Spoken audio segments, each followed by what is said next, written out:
Good morning students. तो last class में हम लोगों ने जो चैप्टर शुरू किया था वो मैकेनिकल प्रॉपर्टीज ऑफ मैटर था और उसमें हम लोग स्ट्रेस देख लिए थे और स्ट्रेन भी देख लिए थे। आगे का टॉपिक कंटिन्यू करते हैं। ये छोटा सा चैप्टर है, यही ऑनलाइन क्लास में ख़त्म हो जाएगा और आप उसके पैरेलली नोट्स बनाइएगा, है ना।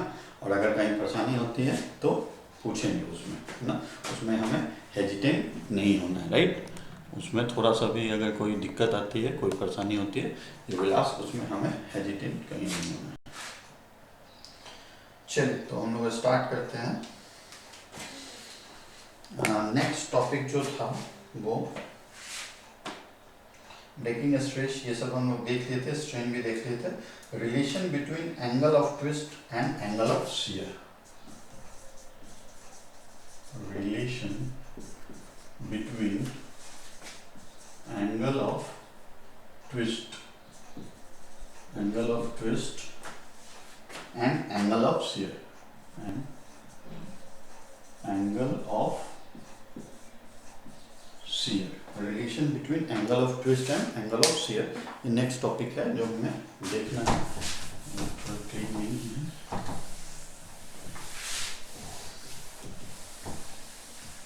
ठीक है,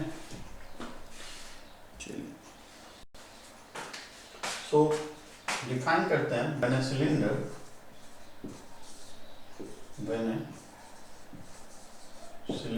of length L and radius R,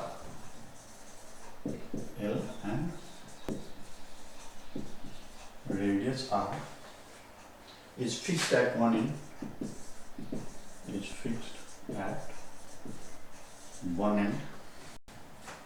and tangential force is applied,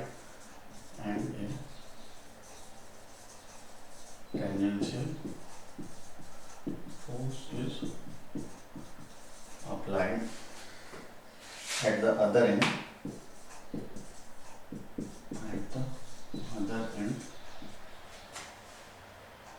the cylinder gets twisted.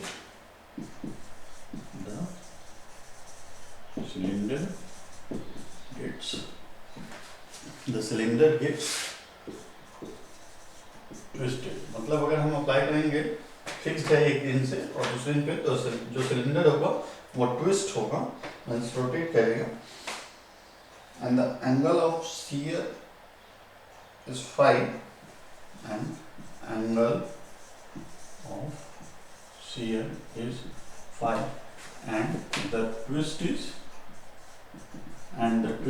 theta। और हमें इसी phi और theta के बीच रिलेशन निकालना है।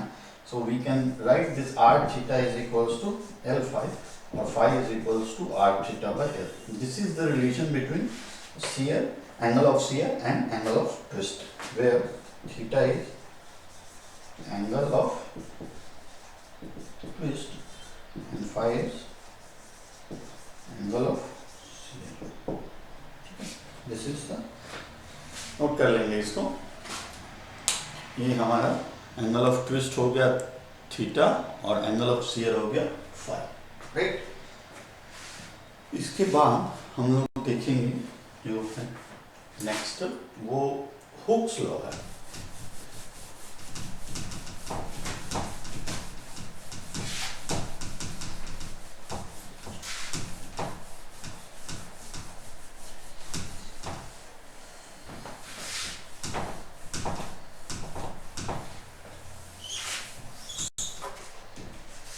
हुक्स लॉ है, और हुक्स लॉ के केस में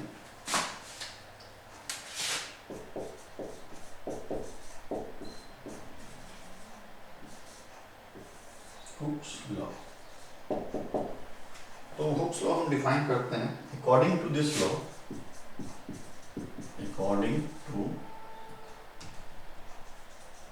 law, within elastic limit,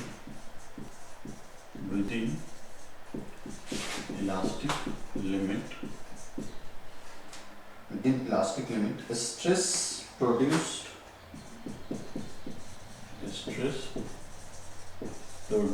in a body is directly proportional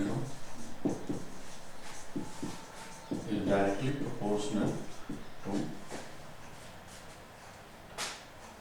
corresponding strain.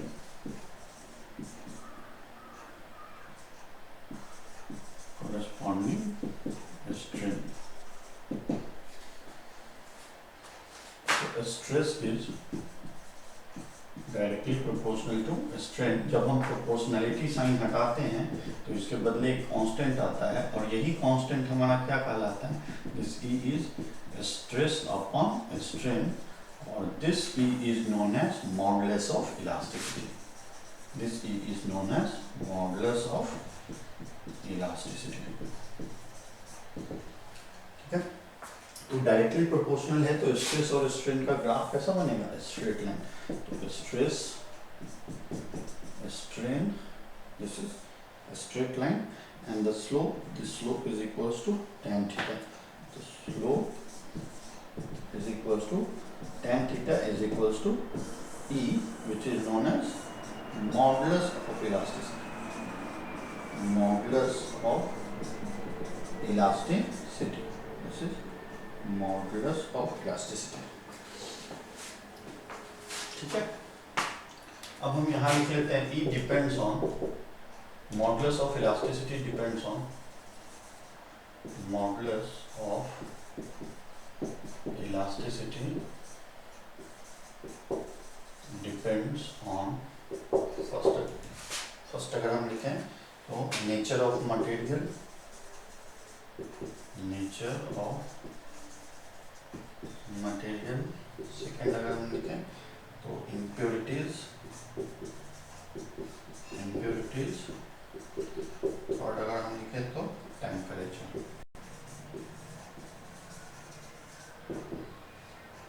E is independent from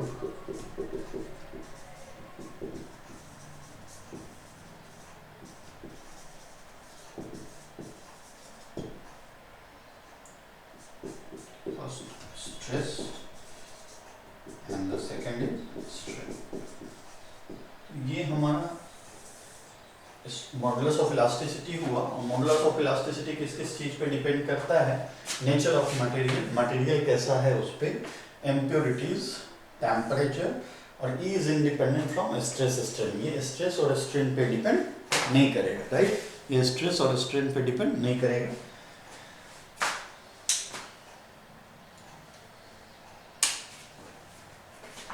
now we will start types of modulus of elasticity. तो जैसे stress कितना था हमारे पास? लॉन्गिट्यूडिनल स्ट्रेस, वॉल्यूमेट्रिक स्ट्रेस और shear stress. Strain भी ऐसे ही हमारे पास लॉन्गिट्यूडिनल स्ट्रेन, वॉल्यूमेट्रिक स्ट्रेन और शियर स्ट्रेन। तो अब मॉडुलस ऑफ इलास्टिसिटी भी हमारे पास अलग अलग होगा और depends on modulus of elasticity. पहला हम डिफाइन करते हैं यंग्स मॉडुलस ऑफ इलास्टिसिटी। पहला जो हम डिफाइन करते हैं Young's modulus of elasticity.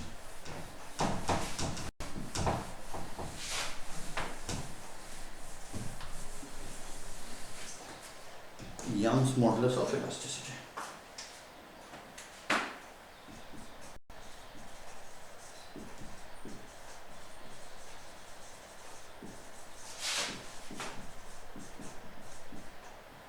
Young's modulus of elasticity।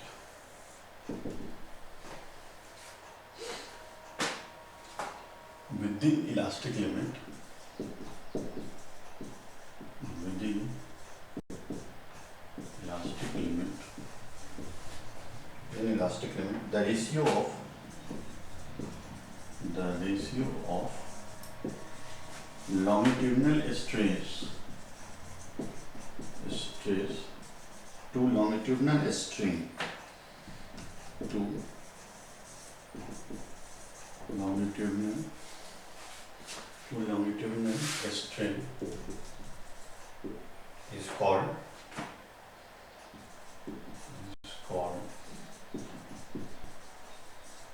Young's modulus of elasticity। ठीक है, तो with the elastic limit the longitudinal stress to longitudinal strain is known as Young's modulus of elasticity. और Young's modulus को हम अगर define करते हैं तो longitudinal stress bye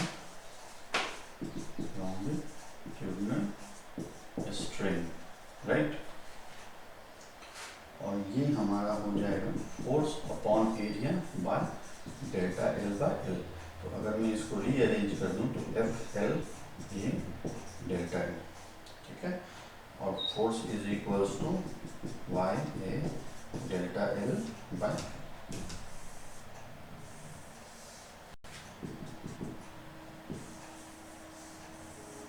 this is Young's modulus. दोनों नोट कर लेंगे।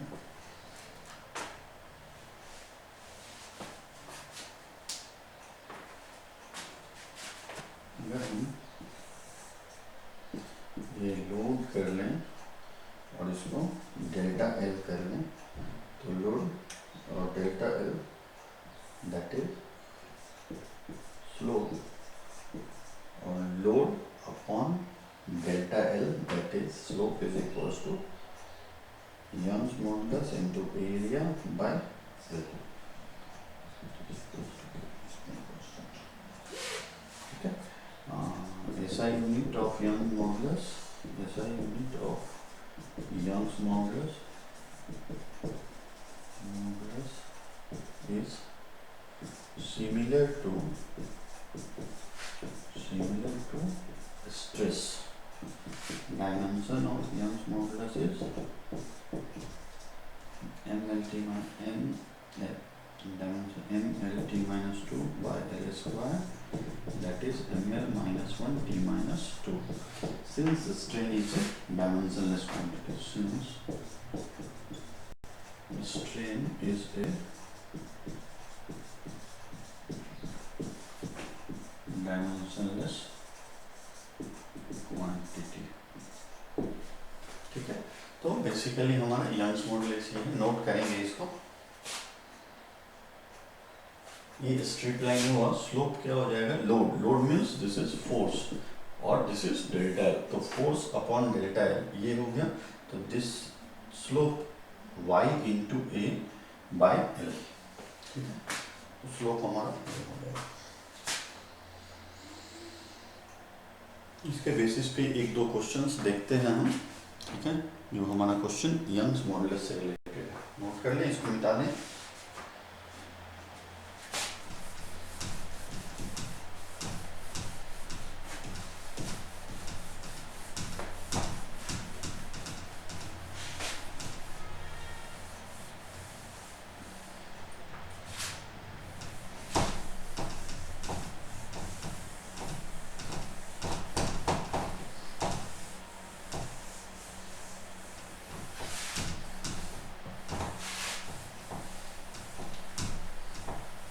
फर्स्ट क्वेश्चन देखते हैं।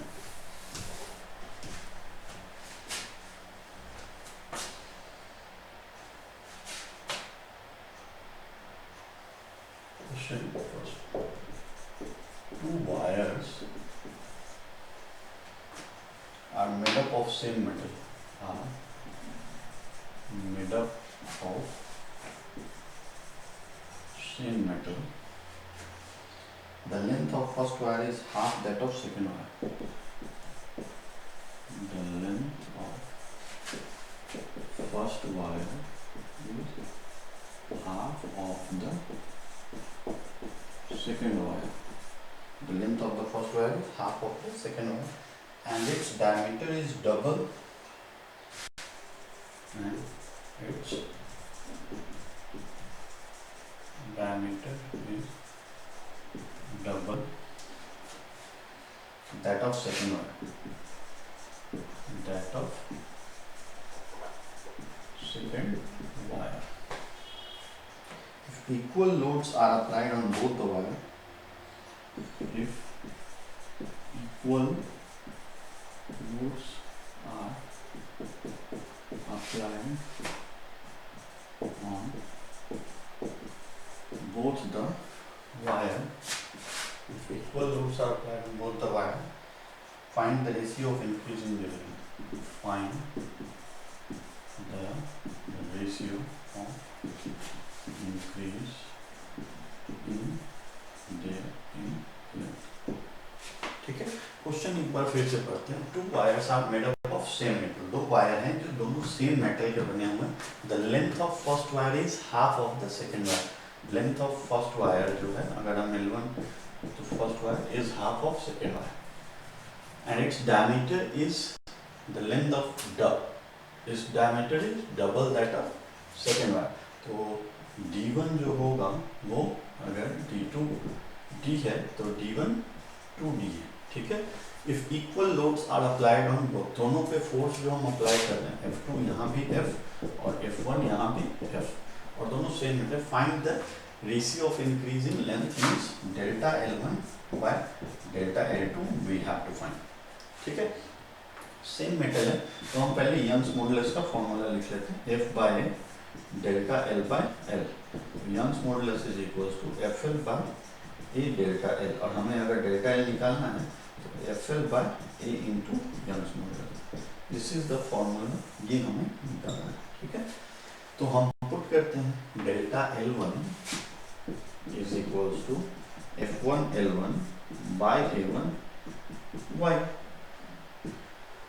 Delta L2 F2 L2 by A2 Y2, ठीक है। यहाँ पे अब दोनों का रेशियो निकालना है तो delta L2 by delta L1 क्या हो जाएगा, F2 L2 by A2 Y2 upon F1 L1 by A1 Y1, ठीक है। सिंस यंग्स मॉडुलस दोनों का सेम है, सेम मेटल, तो Y1 is equals to Y2 is equals to Y, F1 is equals to F2 is equals to F। तो cancel करते हैं, पहले हम इसको F2 L2 A1 Y1 bye A2 Y2 F1 L1, ठीक है।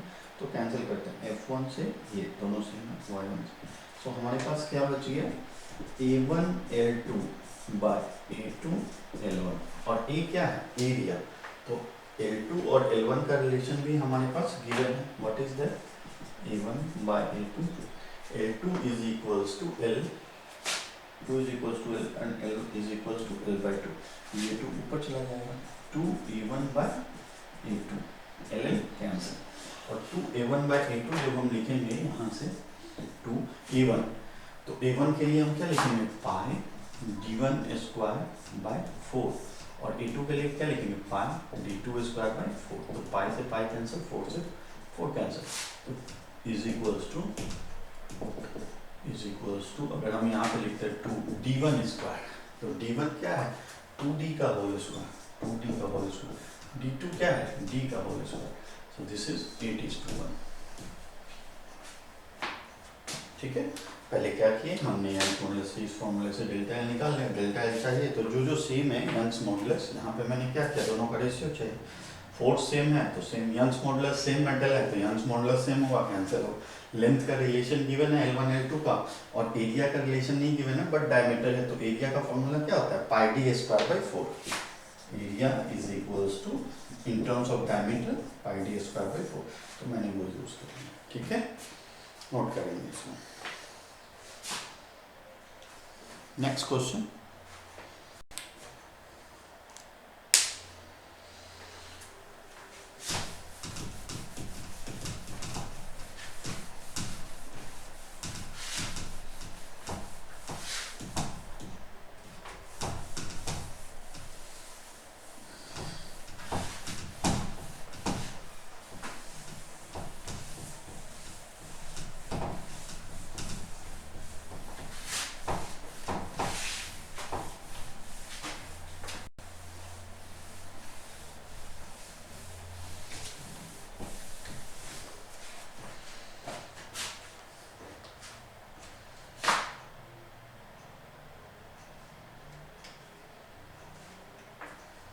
नेक्स्ट क्वेश्चन है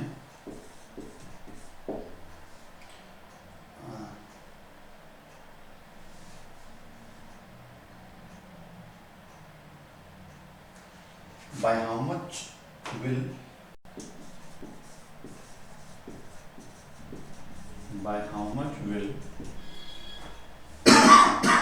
a 3 meter long copper wire, 3 meter long copper wire elongate if a weight of 10 kg, weight of 10 kg, it's suspended from the lower end. It's suspended from the lower end with the upper end keeping fixed. With the upper end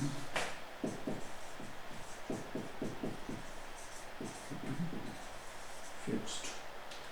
With the upper end keeping fixed. The diameter of the wire is 0.4. The diameter of the wire.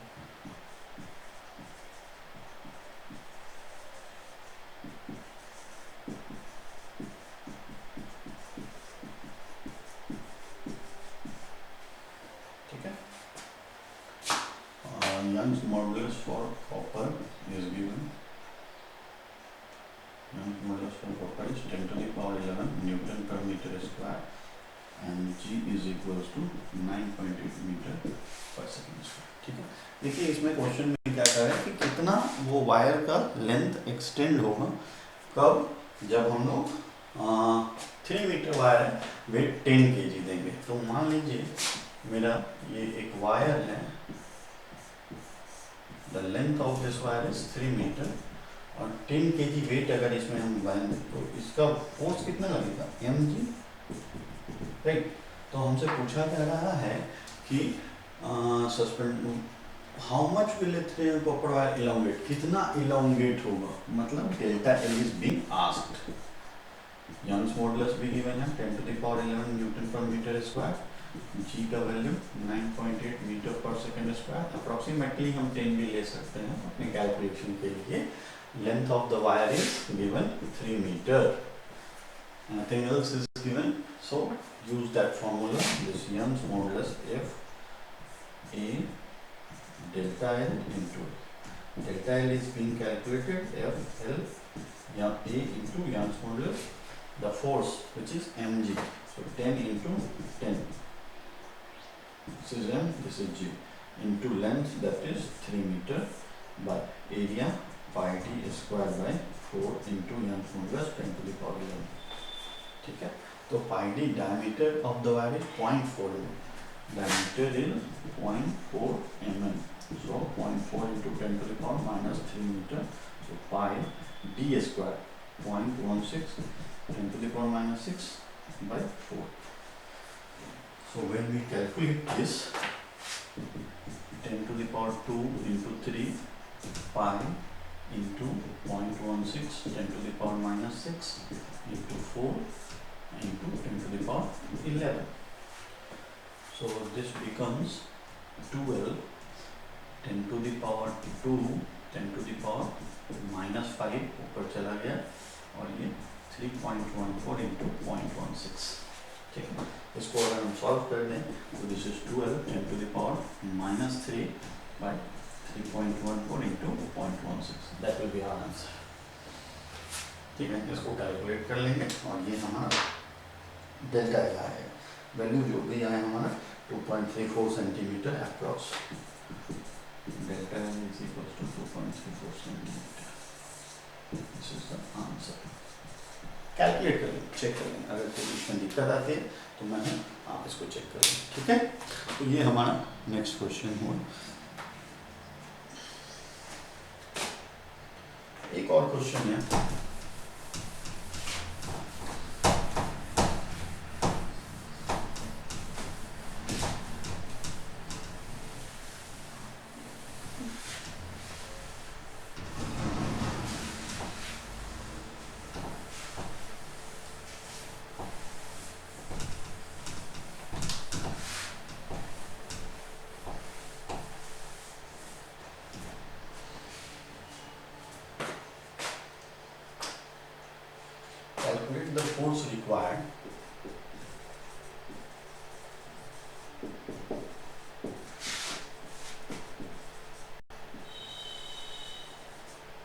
Calculate the force required to increase the length of a steel wire. To increase the length of a steel wire to increase the length of a steel wire of cross sectional area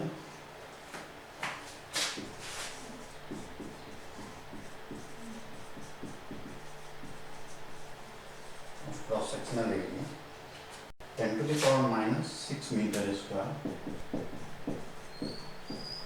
by 0.5%.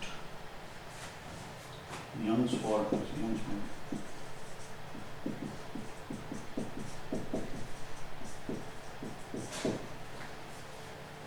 ठीक है, तो cross sectional area 10 by 0.5% increase in length of steel wire.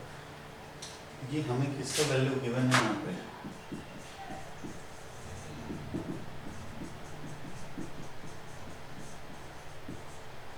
Delta L by L into 100 is equal to 0.5%।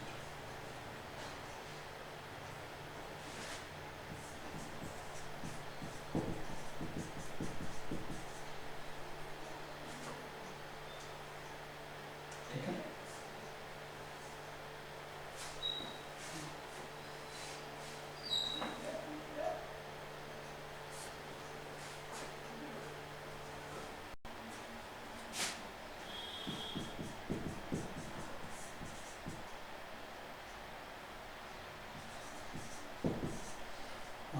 Calculate force करना है, तो force Young's modulus A delta L by L.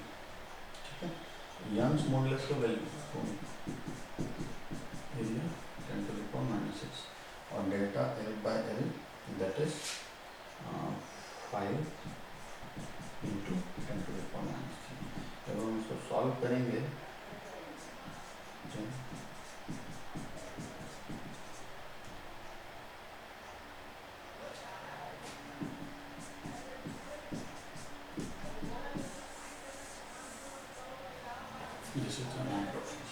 ठीक है, ये हमारा अमाउंट ऑफ फोर्स हो जो हमें निकालना था बेसिकली। ठीक है, तो इस तरीके के क्वेश्चन पूछे जाते हैं, आप प्रैक्टिस कर सकते हैं।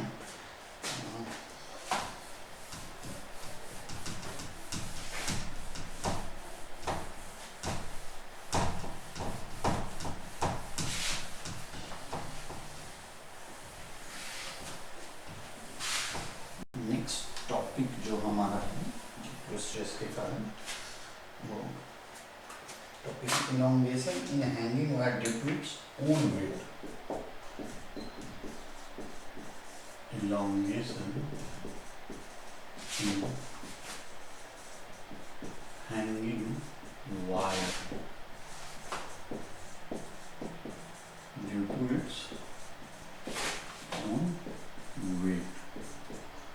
Elongation in hanging wire due to its own weight।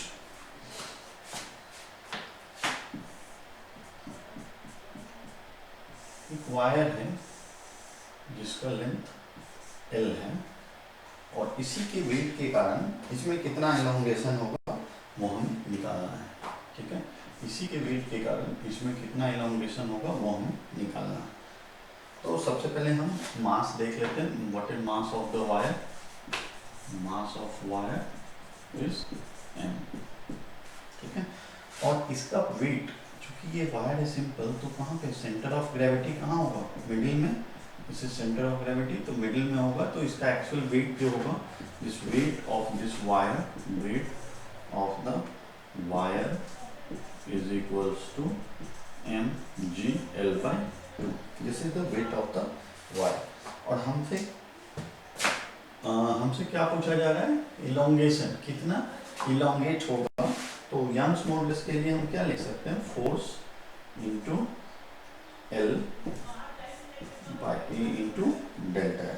ठीक है, तो यंग्स मॉडुलस के लिए फोर्स हमारा mg/L/2 into this actual length L/2, क्योंकि हमारा जो वेट होगा ये यहीं पे होगा, इसलिए L/2 ए इंटू डेल्टा एल।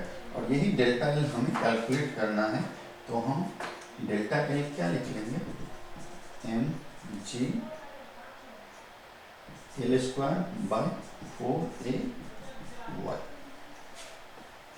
ठीक है, mgl/2 that is the whole length, weight के कारण mgl/2, और ये हमारा जो वैल्यू हो जाएगा delta mgl/2 force mg mass into, तो mgl मास जो उतने का होगा, ठीक है।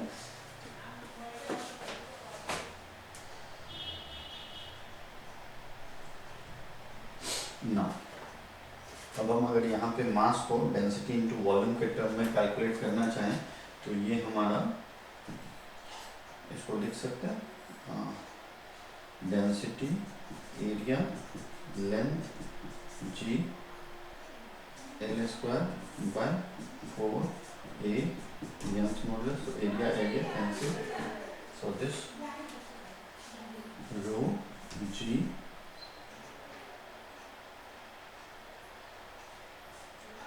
L square by 4y,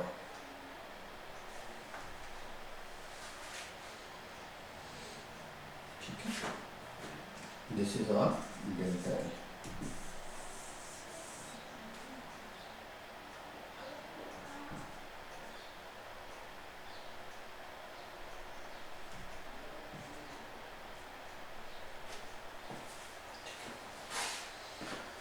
फिर से देखिए, अपने ही वेट के कारण इसका तो वेट कितना हो जाएगा, सिंस मास अगर हाफ लेते हैं पूरा मास तो mg, और अगर लेंथ इसका हम क्या ले लेंगे, क्योंकि सेंटर ऑफ मास जहाँ कंसंट्रेटेड होगा दैट लेंथ इज l/2, तो ये हम मास सिंपली पूरे वायर का ले लेते हैं, that is equals to mg। पूरे वायर का मास कितना हो गया mg, लेंथ हमारा चूंकि सेंटर ऑफ ग्रेविटी यहीं पे है तो l/2, एरिया हम एरिया के टर्म में रखेंगे और ये तो mgl/ ये 2a, सॉरी। अब मास को हम क्या लिख सकते हैं, डेंसिटी इनटू वॉल्यूम, और वॉल्यूम को एरिया इनटू लेंथ, तो एरिया से एरिया कैंसिल, लेंथ हमारा बचा हुआ होगा, तो एक लेंथ से ये लेंथ भी हमारा कैंसिल हो जाएगा एरिया इनटू लेंथ के लिए, और ये जो वैल्यू होगा एरिया से एरिया कैंसिल हो गया, सॉरी, लेंथ हमारे पास बचा हुआ है, तो ये एल स्क्वायर और ये एल क्यूब, ठीक है, area into length, area cancel, ये L into L, L square, और जी के लिए जी ही रहेगा, यहाँ पे 2 है तो ये 2 आएगा।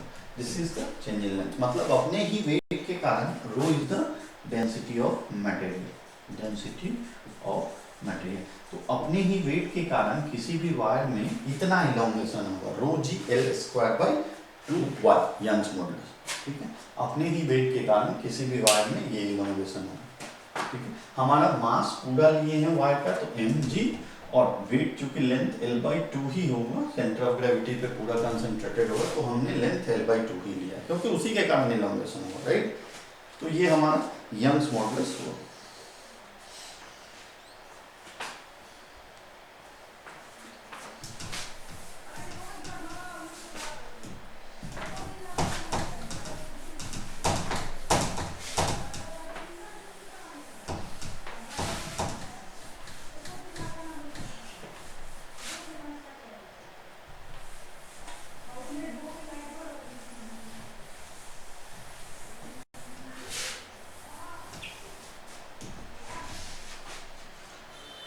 नेक्स्ट है हमारा bulk modulus.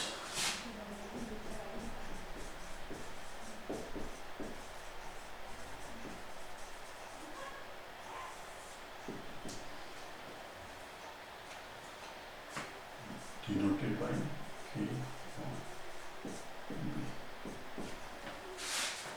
within elastic limit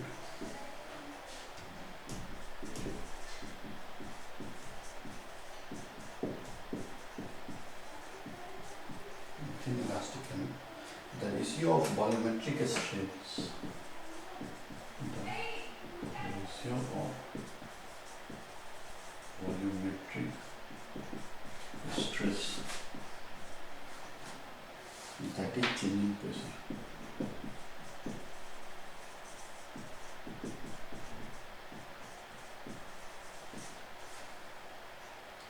to the volumetric strain.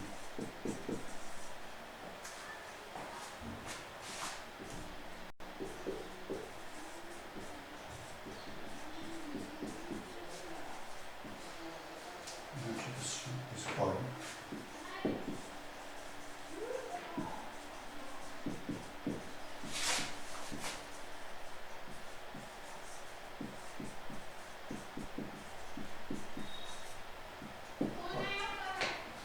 bulk modulus of elasticity.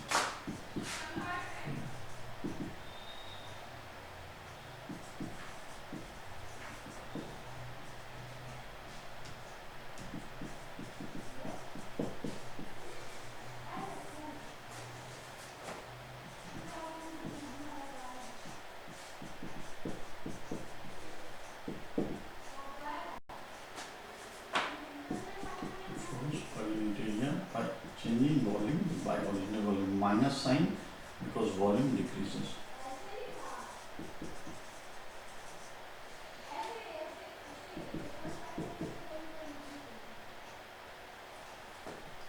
On this symbol we can call it changing pressure minus delta V by V. So bulk modulus is equals to minus of delta P. देखिए volumetric stress upon volumetric strain, basically Young's modulus हमेशा याद रखिएगा, it is applicable for solids. Bulk modulus fluids के लिए applicable है, that is liquid और gas, दोनों को हम कंप्रेस कर सकते हैं, इसलिए वहाँ पे हम बल्क मॉडुलस डिफाइन करते हैं. बल्क मॉडुलस को डिफाइन किया जाता है कि डिनोट किया जाता है के और बी से. Within elastic limit, the ratio of volumetric stress to the volumetric strain is known as bulk modulus. और यही हमारा क्या कहलाता है, changing pressure, volumetric strain. तो force upon area is that is volumetric stress, which is equal to changing pressure, और that volumetric strain change in volume by original volume. से हम pressure अप्लाई कर रहे हैं तो volume क्या होगा, डिक्रीज होगा, इसलिए मैंने ये माइनस साइन दिया. So bulk modulus is equal to minus delta P into V by delta V. Okay. और the negative sign indicates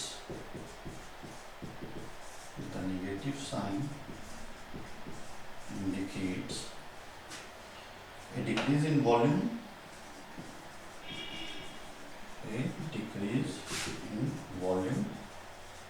with increase in pressure.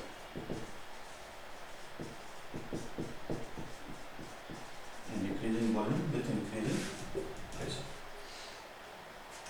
and vice versa.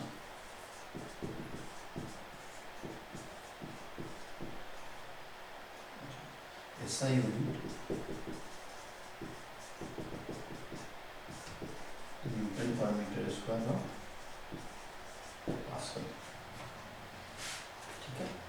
And another term which we have here, compressibility.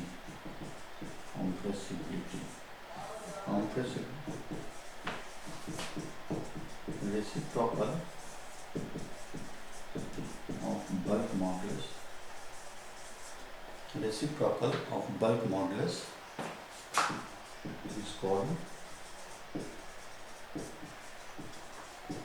compressibility. It is denoted by Z.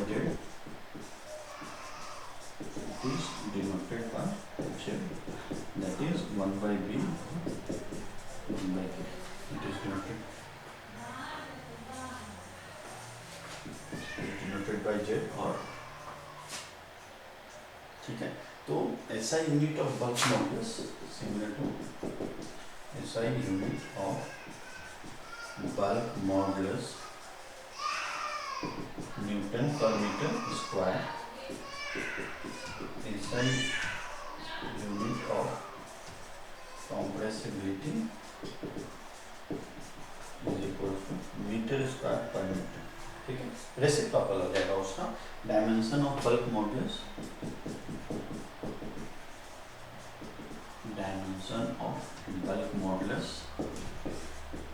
M L-1 T-2. Dimension of compressibility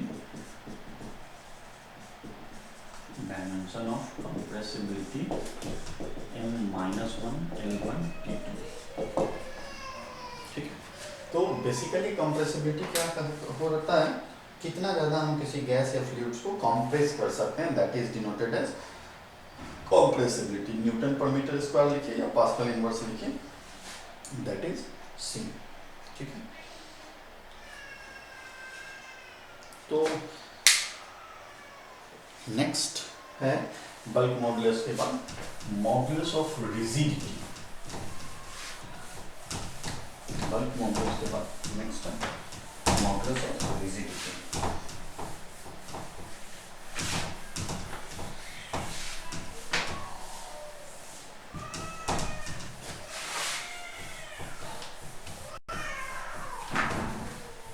bulk modulus क्या है? Modulus of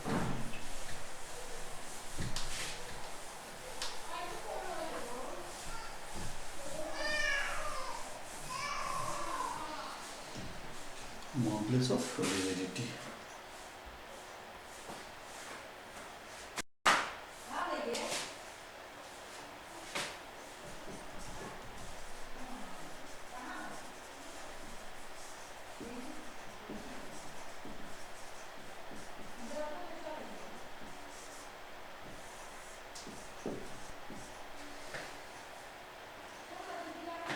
तीन elastic element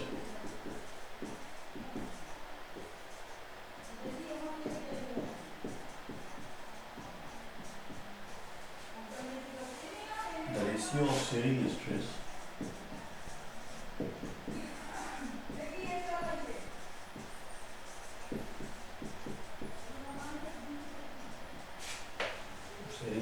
to shearing strain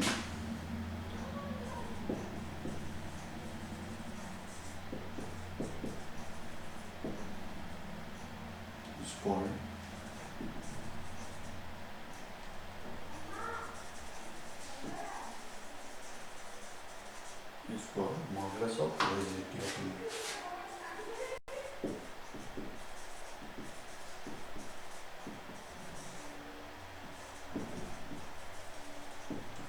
Rigidity of a material.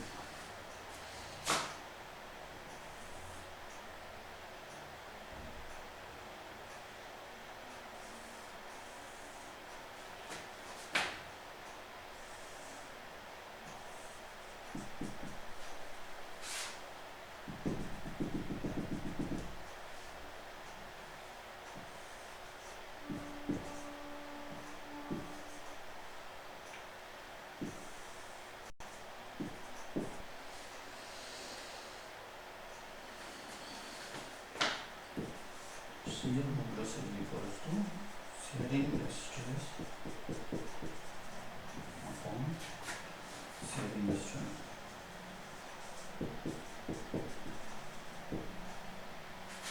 Is equals to F tangential by A upon phi. F tangential phi को क्या लिख सकते हैं? F tangential phi को क्या लिख सकते हैं?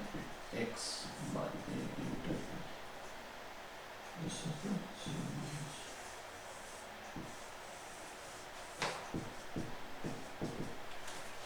जैसे जैसे कि हम टेंजेंशियल अगर इस पे फोर्स अप्लाई किए तो इसके एक ही लेयर मूव हुआ, एक लेयर ये जो यहाँ था ये यहाँ मूव होके चला गया और ये लेयर फिक्स्ड है। तो ये जो एंगल बनाएगा इसको हम लोग लास्ट क्लास में भी देखे थे, this is shearing strain tan phi is equals to x by l। यहाँ पे आप लिख भी सकते हैं this tan phi is equals to x by l, phi अगर बहुत छोटा हो तो x बाय। तो मॉडुलस ऑफ शियर मॉडुलस क्या होता है? Shearing stress upon shearing strain, और shearing stress F tangential upon area upon this is shearing strain this phi। तो शेयरिंग स्ट्रेन का वैल्यू पुट कर देंगे हम लोग, ये phi ऊपर गया, phi के बदले x बाय l। ठीक है, ये बेसिकली तीन टाइप के मॉडुलस ऑफ इलास्टिसिटी हो गया, यंग्स मॉडुलस, बल्क मॉडुलस, और बल्क मॉडुलस का रेसिप्रोकल क्या होगा? Shear modulus. बल्क मॉडुलस का रेसिप्रोकल सॉरी क्या होगा? कंप्रेसिबिलिटी। और थर्ड मॉडुलस ऑफ रिजिडिटी जो है वो हमारा शियर मॉडुलस का है, this is known as modulus of rigidity, जिसको हम ईटा से डिनोट करते हैं, दिस इज ईटा, राइट। तो ये हमारा मॉडुलस ऑफ इलास्टिसिटी हुआ। इससे रिलेटेड एक दो क्वेश्चंस देखते हैं बल्क मॉडुलस और उससे रिलेटेड जो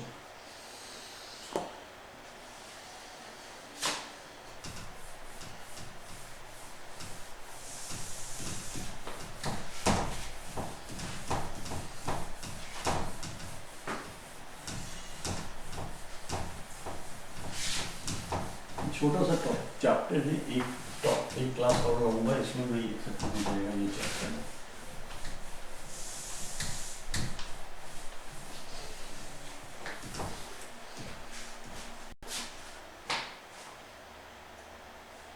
क्वेश्चन है, A sphere contracts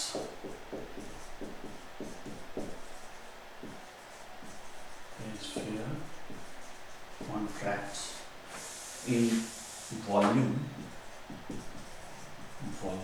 by 0.01%, when taken to the bottom of sea, when taken to the bottom of sea, 1 kilometer depth. Find bulk modulus of the material of the sphere.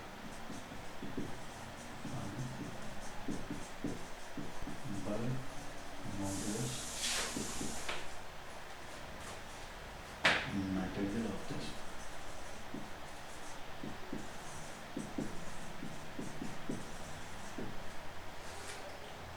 Given density of sea water is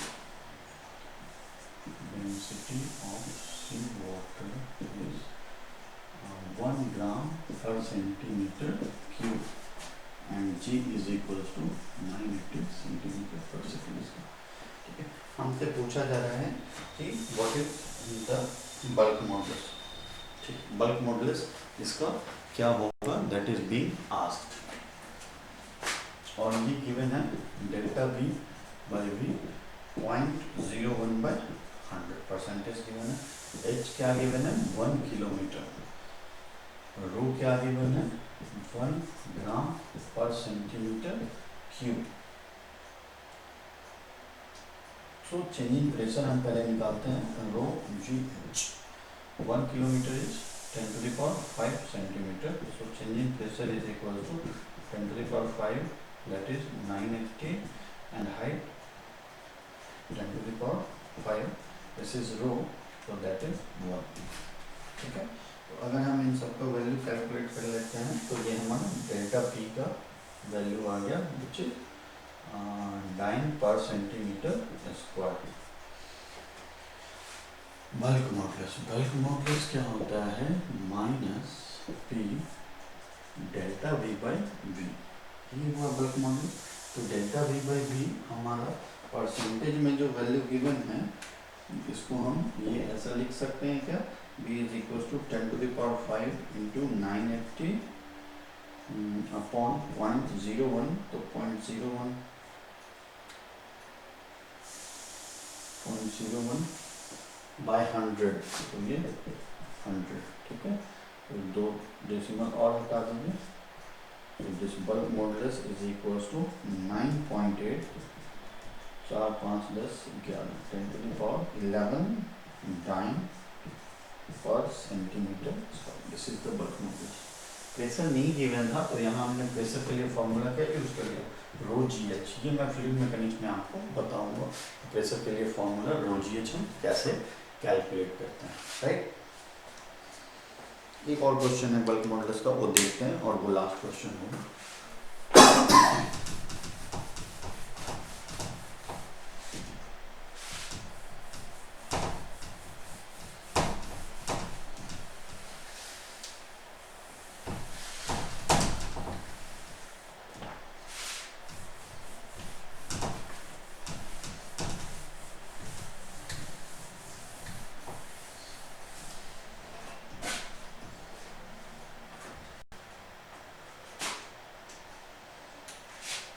The compressibility of water.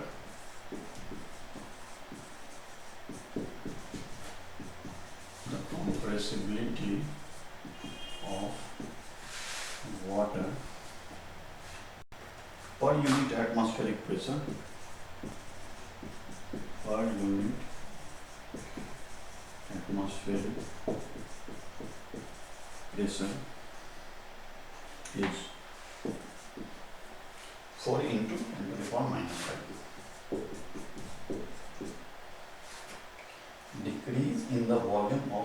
centimeter cube, decrease in the volume of 100 centimeter cube water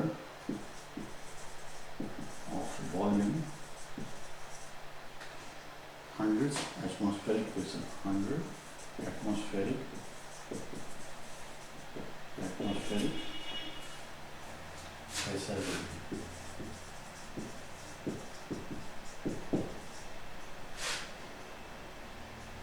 ठीक है, तो सबसे पहले हमसे क्या पूछा जा रहा है, कॉम्प्रेसिबिलिटी।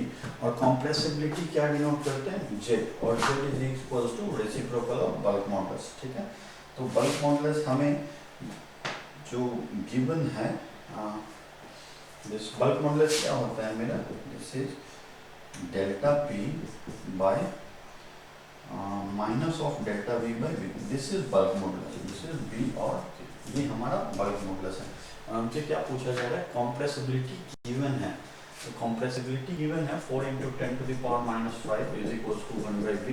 बल्क मॉडुलस कितना हो जाएगा मेरा, 1/4 × 10⁻⁵, b इज इक्वल्स टू 4 से अगर हम डेसिमल देते हैं, दिस बिकम्स 2.5 10⁴।